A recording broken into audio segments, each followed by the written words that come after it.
Penuhi aku dengan roh-Mu.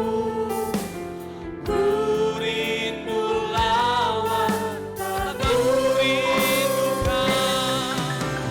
Ku rindukan Kau hadir di sini saat ini, Tuhan. Ku rindukan Roh-Mu mengurapi saat ini, Yesus.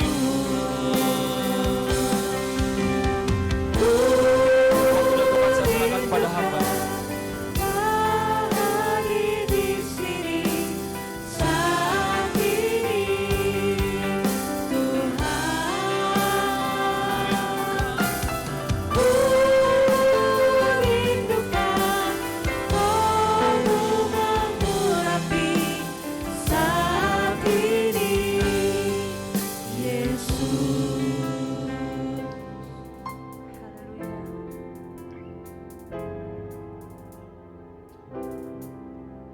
Terima kasih Tuhan, kami mengucap syukur buat kesempatan yang Tuhan berikan bagi kami. Kami boleh ada di dalam rumah-Mu Tuhan, kami boleh memuji, memuliakan, membesarkan nama-Mu. Dan saat yang terindah Tuhan, kami rindu untuk Engkau berbicara dalam kehidupan kami Tuhan. Kami persiapkan tanah hati kami Tuhan, sehingga setiap firman yang kami dengarkan pada pagi hari ini, itu boleh menjadi berkat bagi kami semua. Terima kasih Bapa, kuasai roh hati dan pikiran kami. Apapun yang coba mencuri kebenaran firman-Mu dalam hati kami, dalam pikiran, pendengaran kami. Kami berdoa, kami satukan hati kami hancurkan itu di dalam nama Tuhan Yesus Kristus. Biarlah Tuhan yang bertahta dalam hati dan pikiran kami saat kami mendengarkan firman-Mu. Di dalam nama Tuhan Yesus Kristus kami sudah berdoa. Haleluya. Amin. Puji Tuhan, shalom. Sekali lagi shalom. Oh, luar biasa. Bagaimana kabar hari ini? Oh, luar biasa. Mari langsung saja kita membuka dalam kitab Injil Lukas.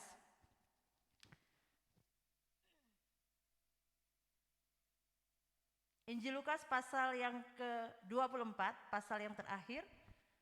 Masih dalam rangkaian kalau kita flashback ke kisah firman Tuhan ini. Injil Lukas pasal yang ke-24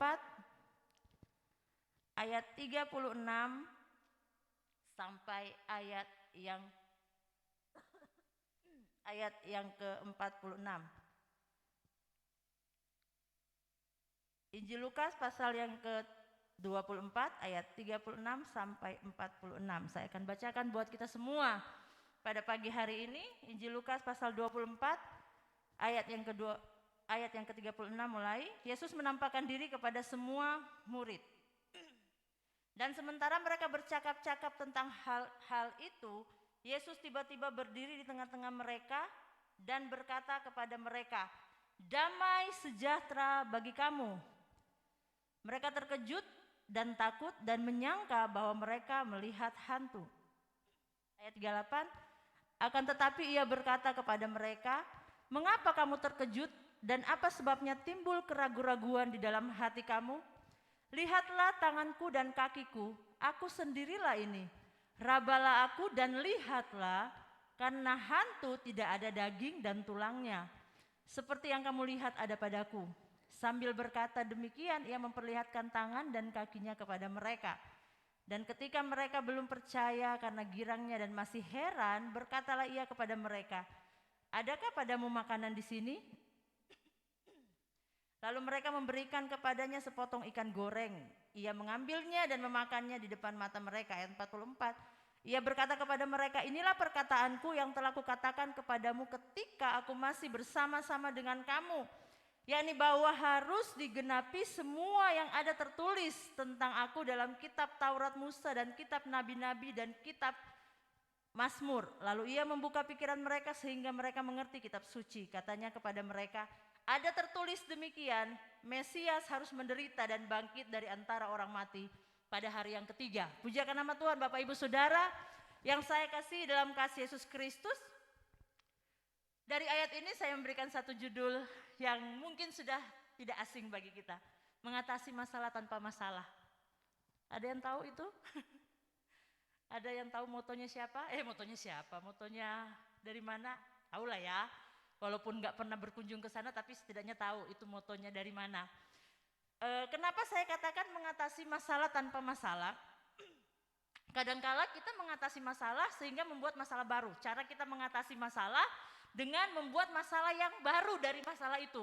Jadi akhirnya masalah ini yang harusnya kita atasi tidak selesai, malah kita membuat masalah baru. Nah, itu yang akan kita lihat pada saat ini dengan konteks dari, kalau seperti yang saya katakan awal, kita kembali kepada kisah nyata yang luar biasa. Saat-saat ini Yesus sementara menampakkan diri kepada murid-muridnya. Kalau kita kembali flashback ke kisah Tuhan Yesus pada waktu Yesus sudah mati, bangkit pada hari yang ketiga, hari-hari ini di tahun yang ribuan tahun yang lalu, Yesus sementara menampakkan diri kepada murid-muridnya. Mengakhiri perjalanan penampakan dirinya sebelum minggu depan, 2 minggu lagi kita akan merayakan kenaikan Yesus ke surga. Pada waktu saya membaca ayat ini Bapak Ibu Saudara, saya melihat bahwa sungguh luar biasa Yesus ngapain capek-capek menampakkan diri kepada murid-muridnya ya. Dan ini menampakkan diri yang kesekian kalinya kalau kita lihat di dalam kitab Injil Lukas. Ini menampakkan diri kepada murid-murid yang kesekian kali.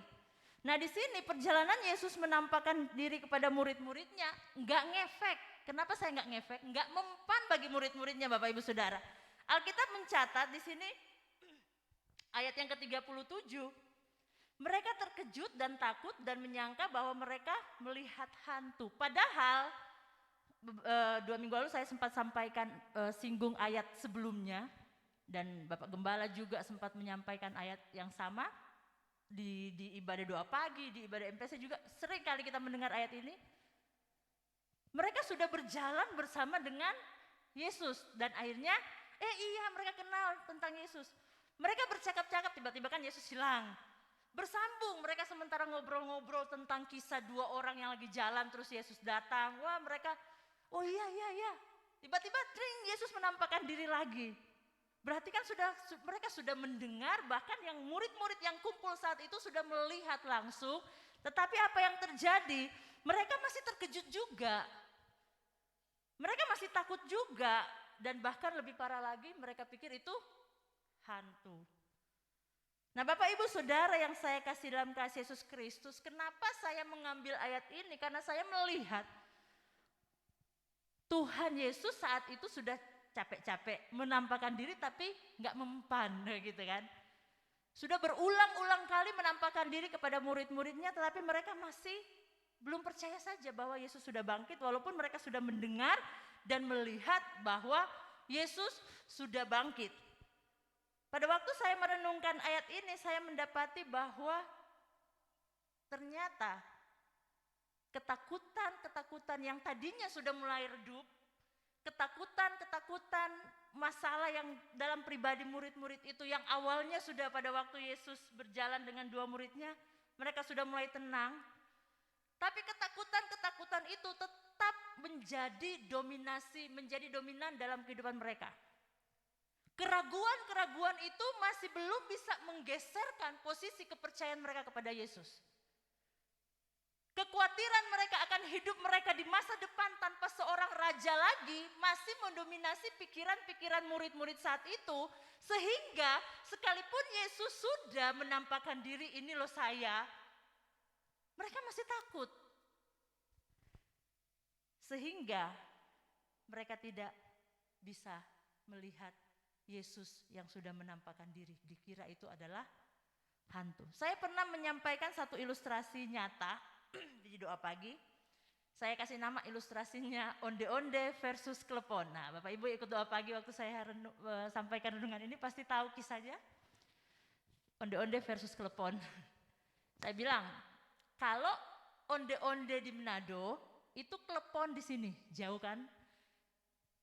Kalau onde-onde di Manado itu yang isinya gula merah, ketan, pakai bungkus, dibalur kelapa. Berarti di sini namanya klepon.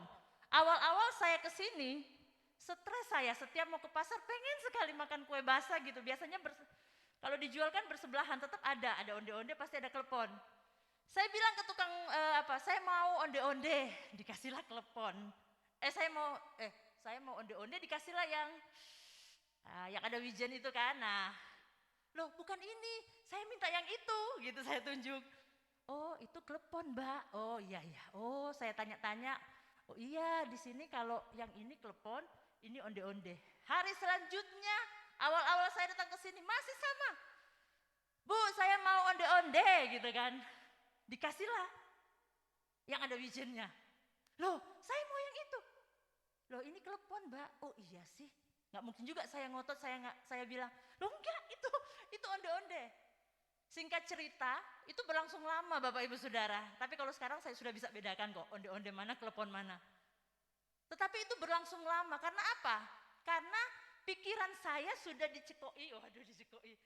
Pikiran saya selama 27 tahun saya hidup di Manado, sudah tertanam bahwa onde-onde itu seperti ini. Mau apapun yang datang memasuki pikiran saya menggantikan nama onde-onde itu dengan bentuk yang lain, 27 tahun saya hidup dengan onde-onde, gitu kan. Yang seperti ini, kalau datang ganti nama tiba-tiba ganti klepon, itu sangat susah bagi saya. Karena apa? Saya melihat onde-onde ya ini, nggak bisa diganti. Begitu juga mungkin Bapak Ibu, kalau ke Manado, Bapak Ibu yang sudah lama di Jawa, memikirkan pikiran yang sama. Pak, saya mau klepon. Klepon itu apa ya Mbak? Gitu kan. Karena di Manado nggak ada onde-onde versi sini ya, nggak ada yang bulat-bulat wijen, itu jarang. Pak, saya mau klepon, kita tunjuknya onde-onde Manado. Pasti yang jualan, maaf di sini nggak ada klepon. Enggak, itu klepon. Mungkin setelah kita beberapa waktu tinggal di Manado dan mulai, oh iya sih itu klepon. Ini onde-onde bukan klepon, ini onde-onde bukan klepon, onde-onde bukan klepon, onde-onde bukan klepon. Besoknya ke pasar lagi pasti keluarnya apa? Klepon. Karena apa? Lebih banyak kita memikirkan klepon daripada onde-onde. Itu satu gambaran saja bahwa murid-murid saat itu mereka dalam pikirannya mereka takut, khawatir masa depan mereka seperti apa? Tidak ada pengharapan lagi. Itu yang dalam pikiran mereka, sehingga berkali-kali Yesus menampakkan diri. Rasa khawatir itu yang menutupi kepercayaan mereka kepada Yesus. Rasa kekhawatiran mereka yang menutupi pikiran mereka, sehingga yang mereka lihat itu hantu. Yang mereka lihat itu bukan Yesus, yang mereka lihat itu bukan manusia yang selama ini kita eluk-elukan, bukan. Bapak Ibu Saudara yang saya kasih dalam kasih Yesus Kristus. Kalau kita refleksikan peristiwa Yesus menampakkan diri ke semua murid di akhir penampakan Yesus sebelum dia naik ke surga. Kadangkala kalau kita refleksikan dalam kehidupan kita sehari-hari, kehidupan kemanusiaan kita pun seperti itu. Saya gak akan khawatir, saya gak akan takut, saya tetap percaya Yesus. Tapi pada kenyataan dalam pengiringan kita kepada Tuhan, masalah yang kita hadapi itu menutupi kepercayaan kita kepada Yesus. Benar? Tanpa kita sadari, kekhawatiran yang kita miliki itu menutupi kepercayaan yang besar yang sudah kita bangun bertahun-tahun bersama dengan Yesus. Seperti pujian tadi bahwa tidak ada nama lain dalam hidup saya yang memerintah dalam hidup kita, tetapi pada kenyataannya dalam pengiringan kita akan Tuhan Yesus, masalah-masalah yang kita hadapi menutupi kepercayaan kita kepada Yesus. Sehingga apa? Dalam kita menjalani masalah hidup, wah kita melewati masalah itu. Karena semua tertutup, pikiran kita kepada Yesus tertutup, kepercayaan keimanan kita kepada Yesus tertutup, bukan hilang, tertutup. Akhirnya apa? Buat masalah baru untuk menyelesaikan masalah ini. Bapak Ibu Saudara yang saya kasih dalam kisah Yesus Kristus, pasti kita semua pernah panik ya. Saya pernah ingat satu pengalaman waktu Keisha berusia baru lahir berapa bulan gitu. Namanya orang tua baru dan harus begadang kan gitu. Pasti di antara jam-jam 12 ke atas itu antara mau tidur apa enggak gitu kan. Dan satu ketika sebelum ibadah doa pagi, kalau nggak salah ibadah doa pagi itu jam 4 dulu. Saya keluar kamar, saya mencium bau gas. Dulu yang sering pasang gas saya mencium bau gas. Aduh, kok bau gas ya? Karena saya lagi gendong, lagi nyusuin kalau nggak salah itu. Saya bangunin suami saya yang baru tidur. Karena kalau jam malam dia yang begadang gitu kan. Kok bau gas ya, bau gas? Saking paniknya yang dia lakukan apa? Dia nyalain kompor. Pernah Bapak Ibu ngalami gitu?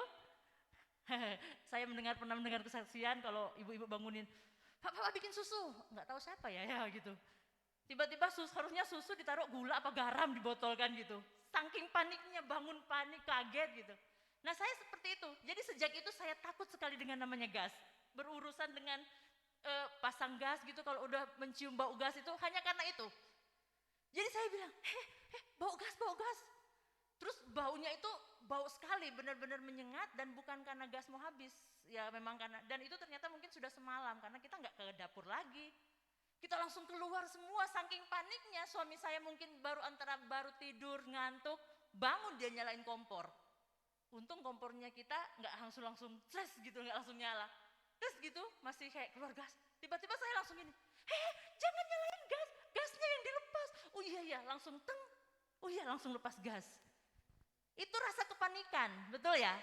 Kepanikan kadang menutupi akal pikiran kita kalau sudah panik. Orang kalau sudah panik, apa bahasa Jawanya, gopo ya. Pasti ada hal yang sebenarnya nggak boleh dilakukan malah kita lakukan. Dan itu yang dialami oleh murid-murid saat itu. Harusnya mereka nggak lakukan itu, mereka nggak harus takut, mereka nggak harus gentar, mereka nggak harus putus asa, mereka nggak harus kecewa dan lain sebagainya. Tetapi kenyataannya itu yang mereka alami. Dan itu biasanya dalam kehidupan kita sering pun kita alami. Tetapi pada pagi hari ini kalau kita melihat ayat ini, kita akan merefleksikan bagaimana sih supaya kita mengatasi masalah yang satu ini, tapi kita tidak membuat masalah yang baru dari masalah ini. Seandainya suami saya istilahnya pasang gas, pasang gini-gini dan nggak tahu kan, biasa kan kalau gas gitu katanya nggak boleh nyala kompor, tiba-tiba meledak atau apa, itu masalah baru lagi. Masalah yang satu belum selesai, masalah baru lagi. Murid-murid saat itu belum selesai dengan ketakutannya. Seandainya mereka tetap berpikir itu hantu, mereka lari kocar-kacir, mereka akhirnya sedih berkelanjutan. Mereka membuat masalah baru dalam kehidupan mereka. Yang harusnya masalah sampai di penampakan Yesus ini sudah selesai. Ketakutan mereka sudah sirna. Hanya karena apa? Ketakutan masalah yang dihadapi menutup pikiran mereka, menutup kepercayaan mereka kepada Yesus. Dan itu dalam kategori manusiawi bagi manusia sekarang. Tapi yang menjadi persoalannya nggak jadi manusiawi ya, saya selalu bilang. Kalau kita terus-menerus menutup kepercayaan kita kepada Tuhan dengan masalah-masalah yang kita hadapi. Dan di sini Yesus dengan jelas di ayat yang ke-44 dan 45, ayat 44 dan 45 firman Tuhan katakan seperti ini. Ia berkata kepada mereka, inilah perkataanku yang telah kukatakan kepadamu ketika aku masih bersama-sama dengan kamu, yakni bahwa harus digenapi semua yang ada tertulis tentang aku dalam kitab Taurat Musa dan kitab Nabi-Nabi dan kitab Mazmur. Ayat 45, lalu ia membuka pikiran mereka sehingga mereka mengerti kitab suci. Yang pertama Bapak Ibu Saudara, ingat janji Tuhan. Pada waktu kita ini sederhana, klise bahasanya. Tapi kadangkala kita lupa. Murid-murid aja yang hidupnya lama dengan Tuhan, yang setiap hari bersama dengan Tuhan Yesus, mereka lupa. Akhirnya Yesus ingatkan, bukannya ini janji Tuhan. Saya harus mati dan bangkit pada hari yang ketiga. Mungkin mereka bengong, masa sih? Pada waktu kita ingat janji Tuhan, Tuhan bilang, jangan khawatir, segala perkara dapat kutanggung. Iya Tuhan ngomong tok lah, pada kenyataannya yo khawatir. Pada kenyataannya ya perkara nggak bisa ditanggung, malah timbul masalah lagi dan masalah lagi. Tetapi saya sangat tersentik dengan ayat 45.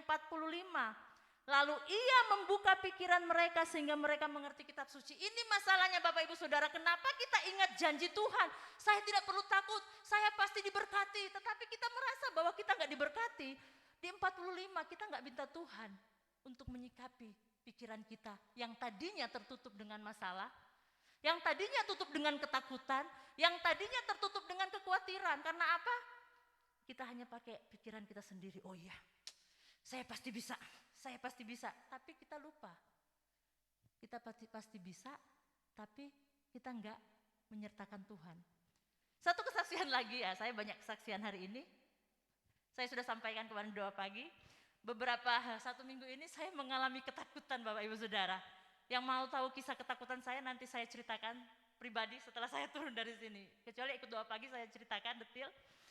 Saya mengalami ketakutan. Ketakutan bukan terhadap setan gitu, enggak. Ketakutan ya karena beberapa hari kan kami setelah lebaran itu sendiri bertiga aja.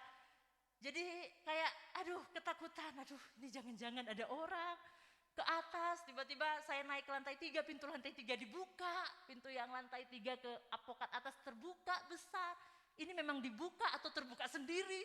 Jadi ketakutan seperti itu. Jadi saya bilang, Kesha, kalau biasa Kesha itu ke kamar mandi sendiri jam 1 pagi, dia kalau mau kamar mandi keluar aja sendiri, tanpa saya dia keluar. Sejak itu saya bilang, Kesha kalau mau kamar mandi sekarang, bareng mama, bareng adik, bareng-bareng, wah kita kamar mandi massal. Kalau benar-benar sudah kebelet jam-jam urgent seperti itu, bangunin mama, pasti mau bangun gitu. Ada ketakutan, tiba-tiba saya ini satu pengalaman yang lucu. Minggu lalu di kelas sekolah minggunya Nicholas ada satu pujian jalan serta Yesus jalan, dan itu satu minggu ini Nicholas senang sekali. Sampai tadi malam dia bilang dia mimpi, "Ma, aku mimpi Kak Vivi mau ajarin lagu apa ya di sekolah minggu." Jadi Kak Vivi ada PR ya untuk ajarin lagi lagu ya. Jadi dia nyanyi jalan serta Yesus. Pada waktu saya rasa ketakutan di malam itu di tengah malam, dia dengan santainya nyanyi jalan serta Yesus, tapi dia tidak nyanyi buat saya. Karena dia sering nyanyi lagu itu, tiba-tiba dia nyelonong aja di saat saya ada ketakutan itu mau buka pintu kan gitu. Dia nyanyi enggak sengaja juga, dia lewat depan saya sambil nyanyi jalan serta Yesus, jalan sertanya setiap hari. Tiba-tiba pikiran saya seperti firman Tuhan ini, cling, Grace, kan jalan serta Yesus, maju aja, mau ada siapapun di luar sana, maju aja. Karena saya sudah membayangkan ada orang bawa pentungan di depan pintu rumah kami gitu kan, maju aja. Jadi saya bilang, iya ya, padahal saya tahu firman Tuhan. Tapi ketakutan saya menutupi pikiran sehingga saya lupa bahwa saya berjalan serta Yesus. Dan Tuhan izinkan Nicholas untuk nyanyi-nyanyi bolak-balik di depan saya. Saya hanya bilang dalam nama Yesus, Tuhan tolong saya. Nicholas nyanyi lagu itu, saya bilang, iya juga ya, aduh. Pada waktu hari-hari ini saya merenungkan firman Tuhan ini. Mungkin Bapak Ibu pernah punya pengalaman yang sesederhana itu. Hal pada waktu kita mau melangkah, ada hal yang membuat kita ragu. Ingat janji firman Tuhan dan minta Tuhan yang menyikapi semua janji firman Tuhan. Walaupun kita sudah sering baca firman Tuhan, iblis gampang sekali mencuri benih firman Tuhan dalam pikiran kita lewat ketakutan kita, lewat masalah-masalah yang kita hadapi. Jadi terus berkoneksi dengan Tuhan, terus minta Tuhan kuasai pikiran saya sehingga memang saya takut. Tapi pikiran Tuhan, janji Tuhan itu lebih menguasai ketakutan saya. Memang saya punya masalah. Tapi pikiran Tuhan, janji Tuhan, firman Tuhan yang kita sering baca setiap hari, itu yang akan menguasai pikiran kita. Sehingga masalah tetap ada, tapi kita berani berjalan melampaui masalah-masalah yang ada di hadapan kita. Amin. Ingat firman Tuhan Bapak Ibu Saudara, tapi bukan dengan kekuatan kita. Minta Tuhan membuka pikiran kita. Kalau hanya dengan kekuatan kita, pasti sama dengan murid-muridnya. Mereka awalnya sudah percaya bahwa itu Yesus sudah bangkit. Mereka sudah dengar Yesus sudah bangkit. Maria Magdalena bilang, hei, Tuhan kita katanya sudah bangkit. Walaupun mereka belum melihat nyata, cuma melihat bahwa tidak ada lagi jenazah di kubur yang kosong itu. Dua orang yang lagi berjalan di jalan Emmaus, mereka melihat bahwa ini benar Yesus. Pada waktu Yesus berbicara firman Tuhan, pikiran terbuka. Tapi belum bisa juga mereka percaya. Sehingga pada waktu mereka ngobrol-ngobrol gitu kan, Yesus tiba-tiba datang lagi, mereka merasa ketakutan. Tapi firman Tuhan di ayat 45 katakan, pada saat itu lalu ia membuka pikiran mereka sehingga mereka mengerti janji firman Tuhan dalam kitab suci. Pada waktu kita sertakan Tuhan, kita izinkan Tuhan yang menguasai pikiran kita, masalah tetap ada, kekhawatiran pasti ada, manusiawi. Tetapi jangan sampai itu akan menutupi kepercayaan kita kepada Yesus. Jangan sampai masalah-masalah yang kita hadapi membuat iman percaya kita merosot hanya karena masalah. Yang pernah saya sampaikan beberapa waktu lalu, ono-ono ae, tapi ada-ada aja pertolongan Tuhan. Kenapa saya katakan ada-ada aja pertolongan Tuhan? 2021 saya mengalami satu masa yang benar-benar sulit. Masuk 2022 ada-ada aja yang terjadi. Tapi ada-ada aja pertolongan Tuhan. Kemarin saya harus membawa anak saya ke UGD karena sesak nafas tiba-tiba dan demam tinggi bisa sampai 40. Saya bilang, Tuhan ada-ada aja ya. Tapi saya serahkan sama Tuhan, saya bilang, Tuhan pasti tolong. Dan benar-benar saat saya mempersiapkan firman Tuhan ini, Tuhan izinkan saya harus mengalami firman Tuhan ini, Bapak Ibu Saudara. Di saat itu saya panik. Saya bilang sama suami saya, kita bawa sekarang, tunggu aja besok pagi. Kita bawa sekarang, tunggu aja, agak pagi-pagi gitu ke dokter anak. Telepon dokter anak nanti praktek jam 2 siang. Aduh kelamaan, jam 2, jam 3 sore. Kelamaan, sekarang aja bawa ke IGD. Akhirnya kami langsung bawa karena memang Nicholas ada riwayat sesak juga sempat opname. Jadi kalau dia sudah sesak, pikiran saya langsung kacau balau. Jadi akhirnya saya harus bawa dia ke IGD kemarin dan puji Tuhan semua baik-baik aja. Puji Tuhan dia sudah hari ini sudah agak lebih baik lagi. Ada ketakutan pada waktu saya sementara menyiapkan firman Tuhan ini. Dan Tuhan izinkan. Tuhan bilang, hei, kamu mau khotbah ini, ingat janji Tuhan. Oh iya Tuhan, Tuhan selalu bersama dengan saya. Kalaupun saya sudah terima, oke, apakah dia opname, ya terserah Tuhan. Tapi saya percayakan semua dalam tangan Tuhan. Ingat janji Tuhan dan benar-benar izinkan Tuhan menguasai pikiran kita. Amin. Dalam kitab Bilangan pasal yang ke-23,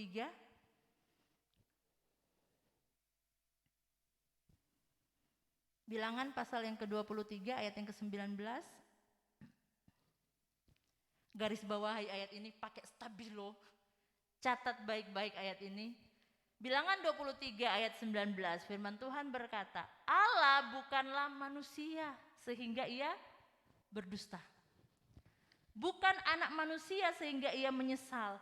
Masakan ia berfirman dan tidak melakukannya, atau berbicara dan tidak menepatinya? Jadi pada waktu saudara dalam masalah, ingat bahwa janji Tuhan pasti ditepati. Amin. Kalau Tuhan bilang aku pasti berkati, aku pasti berkati. Tapi jangan pakai berkatnya itu, jangan pakai akal manusia. Karena cara Tuhan memberkati kita beda dengan cara manusia berpikir. Allah memberkati kita. Tuhan bilang, jangan kamu khawatir. Tapi jangan kita khawatir, jangan kita khawatir, tapi jangan pakai akal kita untuk memikirkan cara Tuhan untuk menghilangkan kekhawatiran kita. Karena cara Tuhan menghilangkan kekhawatiran kita itu di luar akal pikiran kita.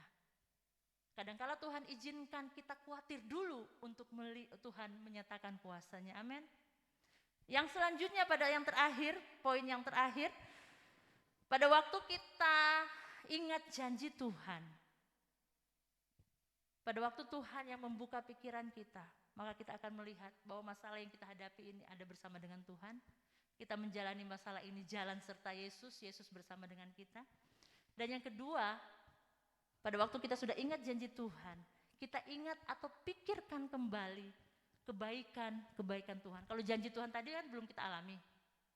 Tapi supaya masalah-masalah yang kita hadapi tidak menutupi pikiran kita, tidak menutupi kepercayaan kita kepada Tuhan, yuk kita ingat flashback kebaikan-kebaikan Tuhan yang Tuhan pernah lakukan dalam kehidupan kita. Murid-murid Tuhan sudah tahu Tuhan ini pembuat mujizat. Siapa bilang mereka nggak tahu? Murid-murid Tuhan Yesus ini sudah tahu. Orang buta disembuhkan, orang mati pun dibangkitkan. Mereka tahu. Tapi mereka tidak kembali mengingat perbuatan Tuhan atas kehidupan mereka. Sehingga mereka lupa kalau Tuhan yang mereka bersama-sama dengan mereka itu adalah Tuhan yang hebat. Kebaikan apa yang Bapak Ibu alami? Ingat kembali. Walaupun cara yang berbeda pasti Tuhan akan tolong. Kalau hari kemarin Tuhan tolong, hari ini pun saudara mengalami masalah Tuhan pasti tolong. Amin. Kalau hari kemarin kita sakit Tuhan sembuhkan dengan cara yang luar biasa. Hari ini pun kita sakit Tuhan pasti sembuhkan. Caranya gimana? Ya urusan Tuhan. Prosesnya kesembuhan kita gimana? Terserah Tuhan, beda-beda. Tapi bagaimana kalau kita bisa mengingat kebaikan Tuhan kalau kita nggak pernah mengalami kebaikan Tuhan? Bagaimana kita mengingat kebaikan Tuhan kalau kita sendiri tidak mengalami apa sih kebaikan Tuhan? Kenapa setiap hari Senin di doa pagi Bapak Gembala selalu bilang ada yang mengalami kebaikan Tuhan, mari bersaksi gitu kan? Mungkin ada yang nggak bersaksi karena mikir, aduh apa ya yang saya maksudkan saking banyaknya. Atau ada kemungkinan lain, saking kita nggak tahu, saya ini pernah mengalami kebaikan Tuhan apa enggak? Karena apa? Kalau kita hanya ngomong orang lain, saya ngomong ke Bu Ika, Bu Tuhan baik loh, kemarin loh saya ketakutan, saya ternyata dibuat tenang, damai sejahtera. Bu Ika yang belum pernah mengalami itu mikir, masa sih? Oh iya puji Tuhan ya Bu Grace gitu. Tapi dalam hatinya beliau pasti masih rasa gini, saya masih khawatir kok gitu kan. Tapi kalau kita sendiri minta sama Tuhan untuk mengalami perbuatan-perbuatan Tuhan yang luar biasa, tanpa orang bersaksi pun kepada kita, kita bisa ingat pertolongan-pertolongan Tuhan. Kalau kemarin saya punya masalah dengan ekonomi, Tuhan bisa cukupkan, hari ini pun Tuhan bisa.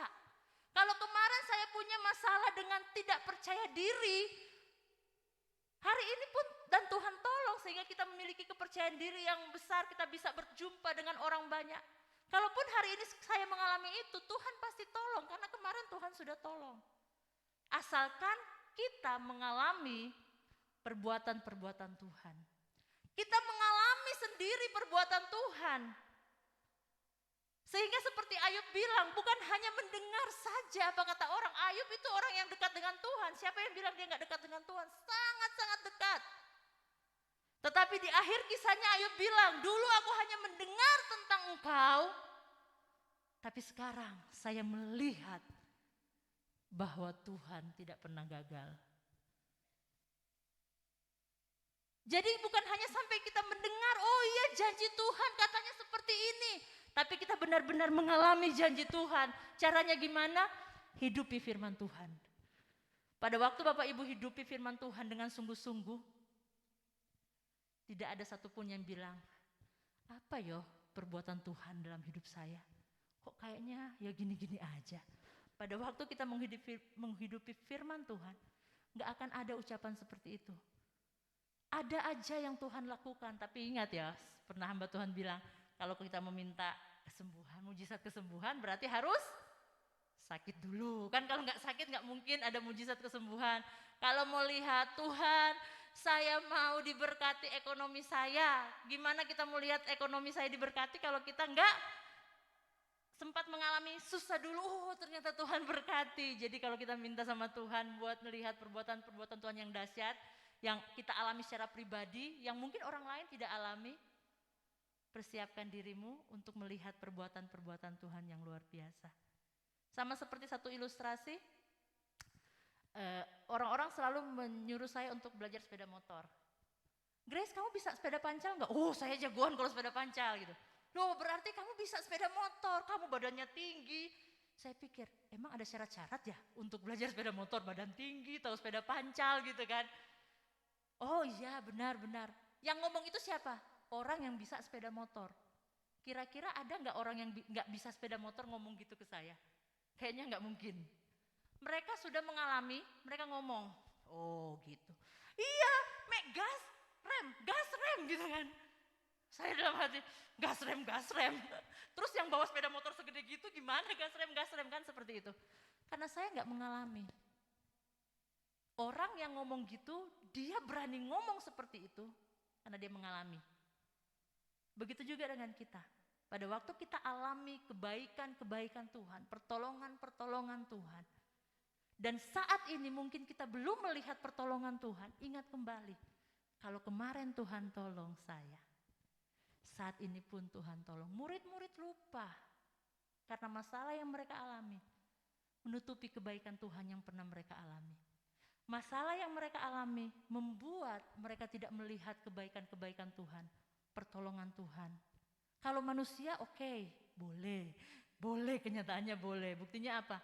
Berapa banyak yang manusia yang sangat baik gitu, bikin satu kesalahan, lupa kebaikannya, betul ya?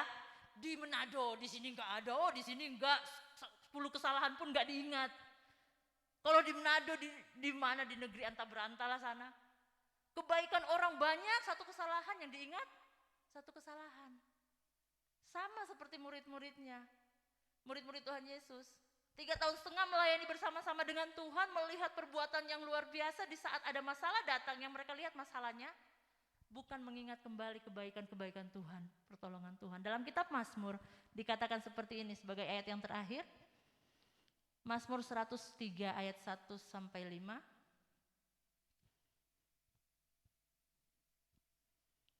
Mazmur 103 ayat 1-5, firman Tuhan berkata seperti ini. Daud seorang tokoh Alkitab yang luar biasa, pernah up, pernah down, pernah naik, pernah jatuh, dan naik lagi. Dia menulis ayat ini, ayat 103 sampai ayat yang kelima saja saya baca. Dari Daud, pujilah Tuhan hai jiwaku, pujilah namanya yang kudus hai segenap batinku. Pujilah Tuhan hai jiwaku dan janganlah lupakan segala kebaikannya. Berarti sudah mengalami kebaikan. Gak mungkin Daud ngomong gini kalau dia gak mengalami kebaikan. Dialah yang mengampuni segala kesalahanmu. Ini kebaikan Tuhan. Dia daftarkan di sini secara umum. Yang menyembuhkan segala penyakitmu. Dia yang menebus hidupmu dari lubang kubur. Yang memahkotai engkau dengan kasih setia dan rahmat. Dia yang memuaskan hasratmu dengan kebaikan sehingga masa mudamu menjadi baru seperti pada burung Raja Wali. Kebaikan-kebaikan yang dialami oleh Raja Daud, dia ingat terus sehingga apa? Pada waktu pun dia harus jatuh, dia bisa bangkit kembali karena pikiran-pikiran tentang masalah-masalah itu tidak mengganggu kepercayaannya dia kepada Tuhan. Amin. Tidak mengganggu keyakinan dia bahwa Tuhan tetap baik dalam kehidupannya. Biarlah Bapak Ibu Saudara pada pagi hari ini dengan hal yang sederhana ini, yang mungkin kita sudah sering dengar, mungkin kita sudah tahu, tetap kita mengingatkan kembali bahwa jangan sampai khawatir membawa kita melupakan Tuhan. Enggak, saya enggak lupakan Tuhan. Tapi kalau kita mulai lebih memilih kekhawatiran kita, berarti kita sementara mulai melupakan janji Tuhan. Ingat terus janji Tuhan dan percayakan bahwa Tuhan yang akan mengubah pikiran kita. Mungkin dengan kekuatan kita nggak bisa pasti. Tapi dengan Tuhan kita akan berjalan bersama dengan Dia. Walaupun masih janji, percaya janji Tuhan. Dan tadi kalau tadi janji, sekarang apa yang kita alami? Pertolongan-pertolongan Tuhan sampai kita bisa ada sampai dengan hari ini. Ingat terus kebaikan Tuhan. Jangan pernah lupakan kebaikan Tuhan. Sehingga apa?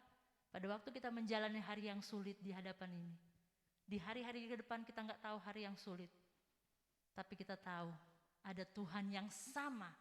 Yang sudah menolong kita sampai dengan hari ini. Tuhan yang sama pun akan menolong kita seterusnya. Asalkan apa? Kita tetap percaya kepada Tuhan. Tetap dekat dengan Tuhan. Memberikan seluruh hidup kita untuk dikuasai oleh Tuhan. Puji akan nama Tuhan. Mari kita berdiri bersama.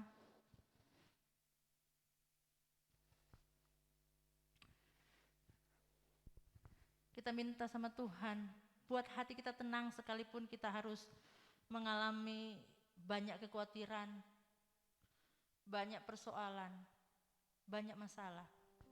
Tapi kita percaya bahwa hanya pertolongan dari Tuhan, tangan Tuhan yang luar biasa yang akan membuat kita melewati setiap masalah tanpa ada masalah baru yang kita buat, masalah yang selain belum selesai. Karena Tuhan bilang, apapun masalah yang kita hadapi tidak akan pernah melebihi kekuatan kita. Hari-hari ini pasti kita melewati masa-masa yang sulit, versi kita masing-masing. Tapi kita punya Tuhan yang sama. Sama seperti murid-murid yang ada saat itu, mereka dibutahkan, pikiran mereka ditutup dengan rasa takut. Tapi Tuhan mengubah sehingga mereka melihat benar, Tuhan yang mereka percayai kemarin, Tuhan yang benar-benar hidup. Haleluya. Mari kita datang kepada Tuhan, minta pertolongan Tuhan.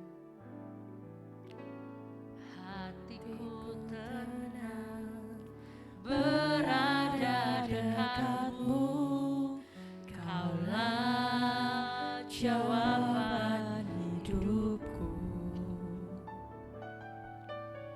Hatiku tenang berada dekatmu, Kau yang pelihara hidupku. Pertolonganmu begitu ajaib, Kau telah memikat hatiku. Di saat aku tak sanggup lagi, di situ tanganmu bekerja. Pertolonganmu begitu ajaib, Kau telah memikat hatiku.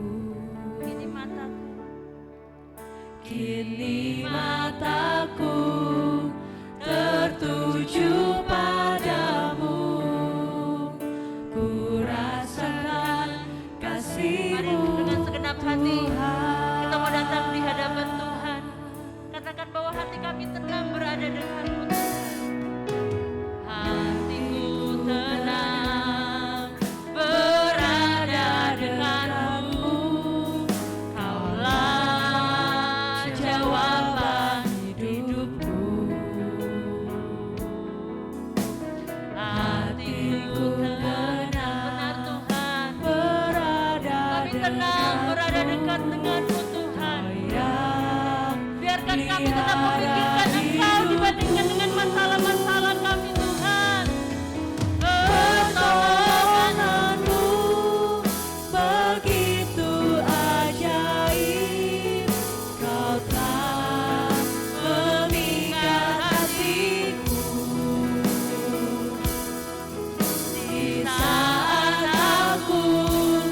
kami saat ini sama seperti murid-murid yang ada saat itu.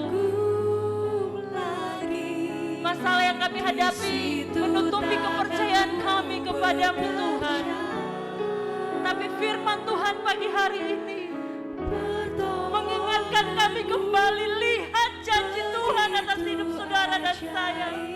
Lihat pertolongan Tuhan yang pernah Tuhan kerjakan dalam hidup saudara dan saya.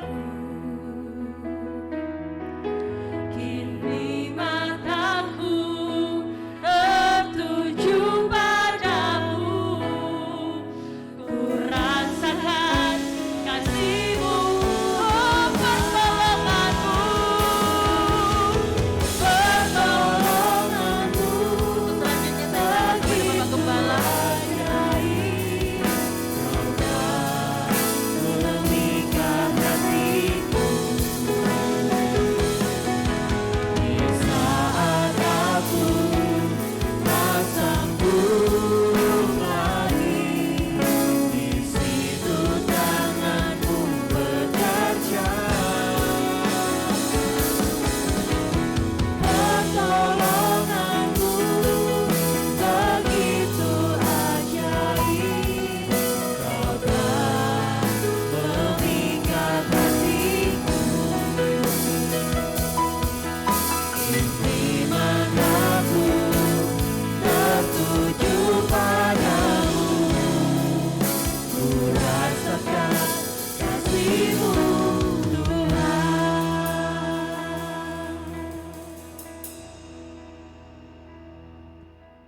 Apa yang kami lakukan boleh menyenangkan hati Tuhan. Ketika kami dihinggapi ketakutan, kecemasan, biarlah kami tetap memandang dan melihat Yesus akan menghapus segala ketakutan dan kecemasan kami. Bukalah pikiran kami supaya kami mampu mengerti kitab suci. Bukalah pikiran kami supaya kami mampu memahami kehendak Tuhan dalam kehidupan kami. Janganlah kami memakai akal, pikiran, dan kekuatan kami sendiri, tetapi biarlah kuasa Allah menyertai kami, umat-Mu di tempat ini. Terima kasih Bapa, terima kasih. Berkatilah firman yang sudah kami dengar, tertanam dan bertumbuh dalam hati kami, menguatkan, menghiburkan, dan membawa kami ke jalan yang benar. Terima kasih Bapa, terima kasih.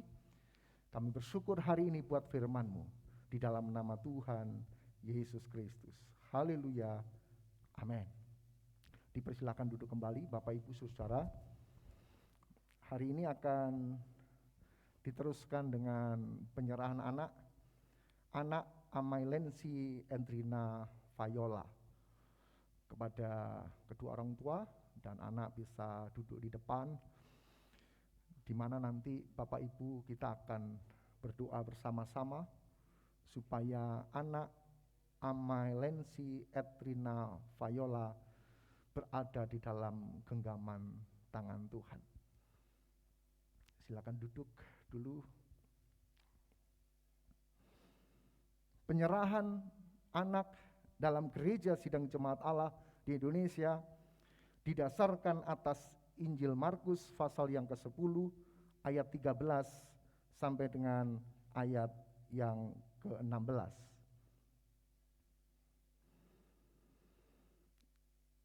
Lalu orang membawa anak-anak kecil kepada Yesus supaya ia menjamah mereka. Akan tetapi murid-muridnya memarahi orang-orang itu.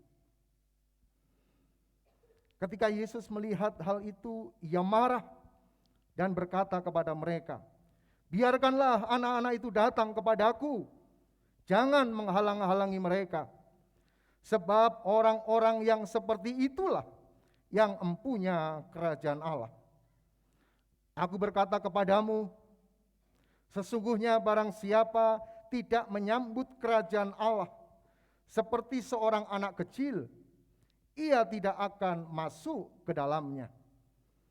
Lalu ia memeluk anak-anak itu dan sambil meletakkan tangannya atas mereka, Tuhan Yesus memberkati mereka.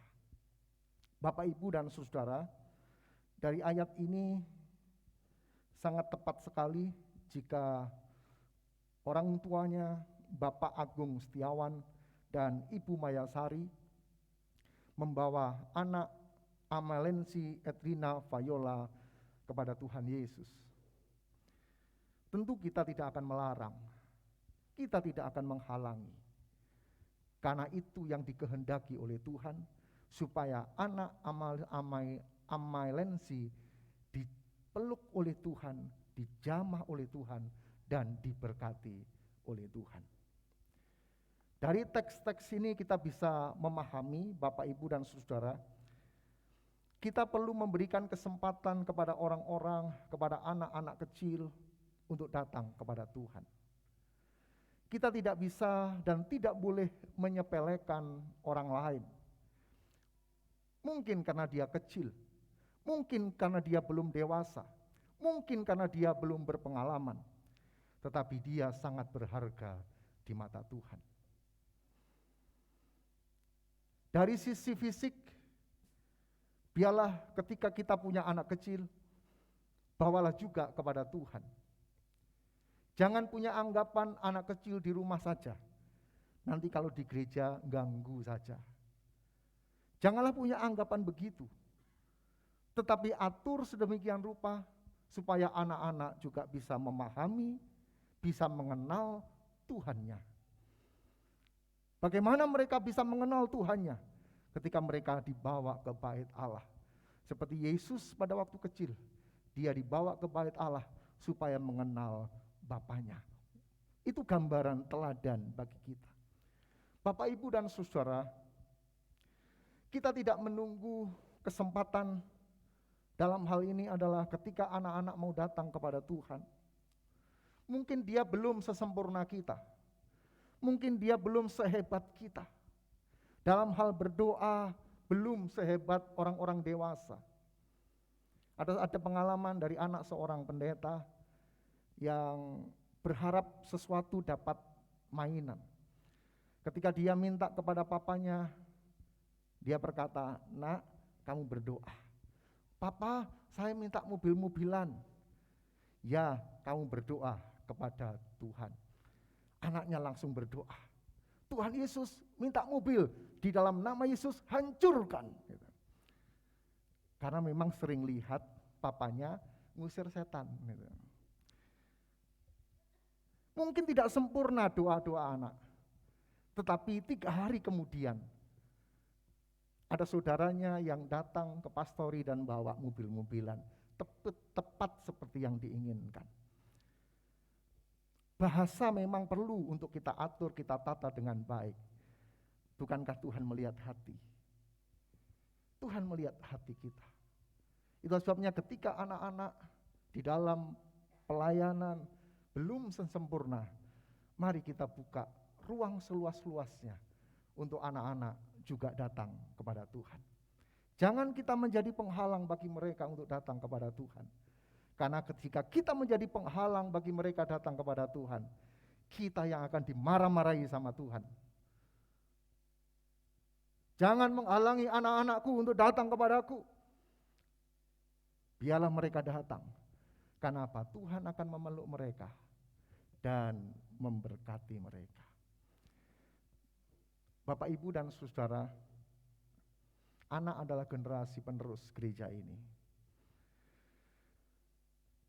Ketika kita yang dewasa nanti saatnya kelak kita akan juga menghadap Tuhan. Tinggalkan dunia ini. Anak-anaklah yang akan meneruskan.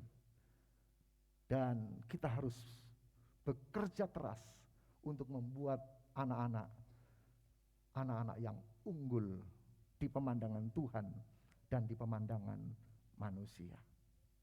Kiranya Tuhan akan menolong dan memberkati hari ini. Saya undang untuk berdiri dan bisa maju ke depan. Bapak, Ibu, juga saya undang untuk berdiri bersama-sama. Arahkan tanganmu dan memberkati anak Amalensi Edrina Viola. Aku berserah, aku berserah.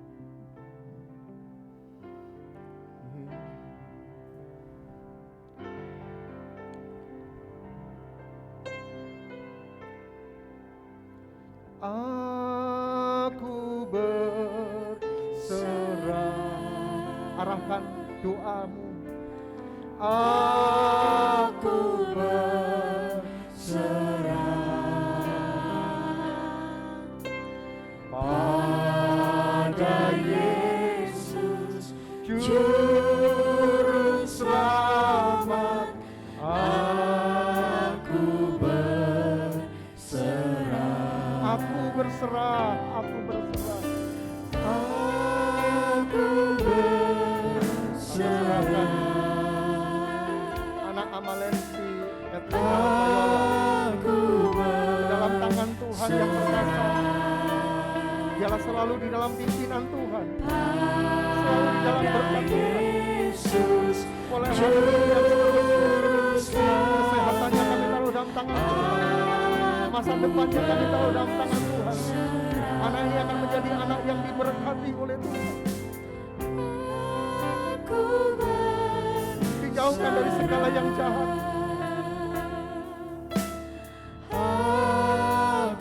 Anak yang akan menjadi kebanggaan orang tua dan kebanggaan Tuhan. Kami serahkan anak Amalensi, di dalam nama Allah Bapa, Sang Putra dan Roh Kudus. Haleluya.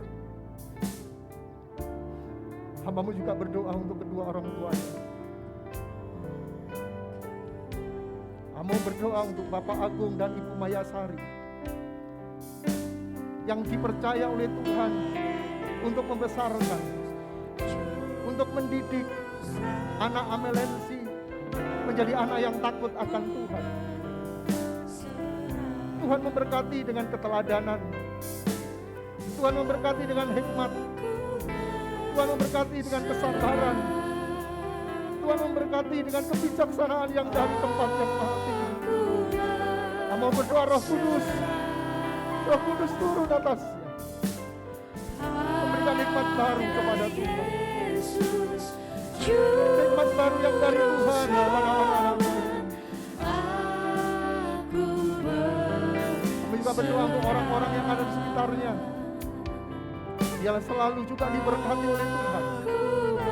Lingkungannya, lingkungan yang mendukung anak ini bertumbuh, lingkungan yang penuh dengan rasa takut akan Allah. Kami serahkan kedua orang tuanya dalam tangan Tuhan. Dialah Allah yang akan menyertai, menolong saat pagi hari ini sampai selama-lamanya.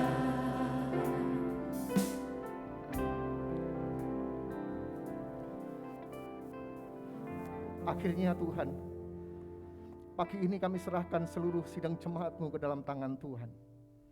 Yang datang saat pagi hari ini, baik dalam ruangan ini maupun yang ada di dalam ruang Zoom, selalu berada di dalam berkat Tuhan.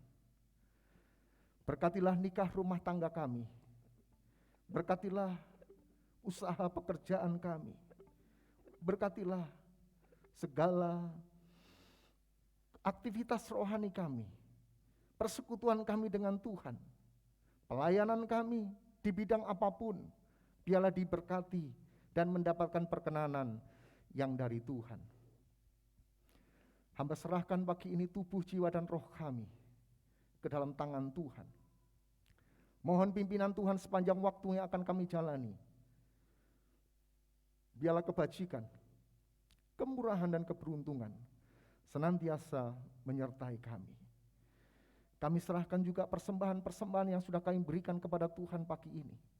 Baik persembahan persepuluhan yang menjadi milik anak Tuhan, persembahan syukur, persembahan untuk pembangunan, persembahan misi, persembahan untuk hari ulang tahun gereja, dan persembahan-persembahan lain yang mendukung pekerjaan Tuhan di tempat ini. Hamba berdoa kiranya tingkap surga terbuka bagi kami, Perbendaharaan-perbendaharaan kami akan diberkati oleh Tuhan dengan berlimpah-limpah. Sehingga ketika kami memberi, kami tidak kekurangan. Ketika kami memberi janji Tuhan, lebih baik memberi. Karena di sana ada berkat Tuhan yang berkelimpahan. Ada sukacita yang Tuhan berikan kepada kita semua. Terima kasih Bapa, terima kasih. Hamba berdoa untuk anak-anakmu yang tidak bisa datang hari ini. Ketika mereka sakit, hamba berdoa kesembuhan terjadi pada hidup mereka. Ketika mereka dalam kelemahan-kelemahan tubuh, kekuatan yang dari Allah terjadi dalam kehidupan mereka.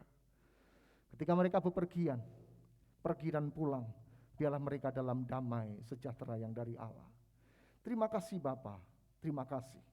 Akhirnya kami akan pulang dan biarlah berkat-Mu selalu menyertai kami. Bapak, Ibu, dan saudara-saudara sekalian yang dikasihi oleh Tuhan, Tuhan memberkati engkau dan melindungi engkau.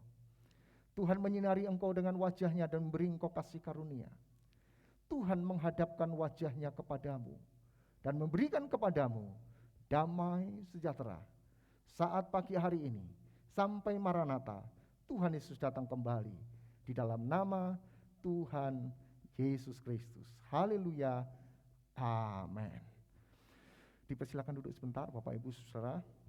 Hari-hari kebaktian tidak ada perubahan, akan selalu diupdate dan akan selalu diumumkan melalui info Mafa hal-hal yang terkait dengan hari-hari ibadah kita. Berdoa untuk tanggal 26 kita akan ibadah kenaikan Tuhan Yesus yang akan dilayani oleh hambanya Pastor Joshua Low dari Malaysia yang akan tinggal di sini mulai tanggal 24 sampai dengan 27. Kemudian kita juga berdoa untuk HUT, Hari Ulang Tahun Gereja yang ke-71 yang nanti akan diselenggarakan tanggal 31 Juli 2022. Mari kita berbenah diri, kita membawa Hari Ulang Tahun Gereja ini sebagai hari misi Gereja Sidang Jemaat Allah Maranatha Family Batu, sehingga tonggak HUT ini akan membawa banyak jiwa-jiwa datang kepada Tuhan. Pengerjaan-pengerjaan akan mulai kemarin sudah dimulai pengerjaan kerja bakti. Setiap hari Sabtu akan dilakukan kerja bakti, dan manakala Bapak Ibu berkesempatan di luar hari itu dan datang ke gereja, maka juga tetap dipersilahkan untuk melakukan apa yang mungkin kurang pantas, apa yang perlu diperbaiki. Mari kita akan perbaiki bersama-sama. Kiranya Tuhan akan menolong dan memberkati kita semuanya. Tetap di situasi yang sudah mulai meredah pandemi COVID-19, tetap juga jaga diri, jaga imun, jaga fisik, dan jaga iman, supaya kita tetap kuat selalu di dalam Tuhan. Kiranya Tuhan akan memberkati kita semua. Selamat pagi, salam, dan Tuhan memberkati kita semuanya.